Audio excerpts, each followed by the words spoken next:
আপনি কি জানেন ২০০৪ সালে সৌদির একটি এলাকা রাব্বুল-খালিতে বিশাল এক মানুষের কঙ্কাল খুঁজে পাওয়া যায়। ২০০৪ সালে ওই এলাকায় গ্যাস অনুসন্ধানের জন্য খোদাই চলছিল। তখন ওখানকার ওয়ার্কাররা মাটির ভিতরে একটি বড় মানুষের কঙ্কাল দেখতে পায়। সেটি এত বড় ছিল যে ওখানকার উপস্থিত সব ওয়ার্কারদের তার সামনে ছোট ছোট পোকামাকড়ের মতো লাগছিল। যখন এটি সম্পর্কে সৌদির গভর্নমেন্ট জানতে পারে, সাথে সাথে এলাকাটি সিজ করে দেয়, এমনকি ছবি তোলাতেও নিষেধাজ্ঞা জারি করে।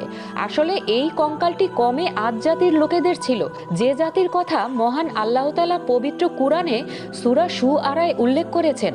আল্লাহ আজ পর্যন্ত এত বিশাল আকৃতির মানুষ আর সৃষ্টি করেননি। এরা এতটাই লম্বা আর শক্তিশালী ছিল যে এক হাতেই বিশাল বিশাল গাছ উপড়ে ফেলতে পারত। কিন্তু এই কওমের লোকেরা আল্লাহর নাফরমানি করেছিল, যার কারণে তাদের উপরে আযাব নাজিল হয় এবং তারা ধ্বংসপ্রাপ্ত হয়ে যায়।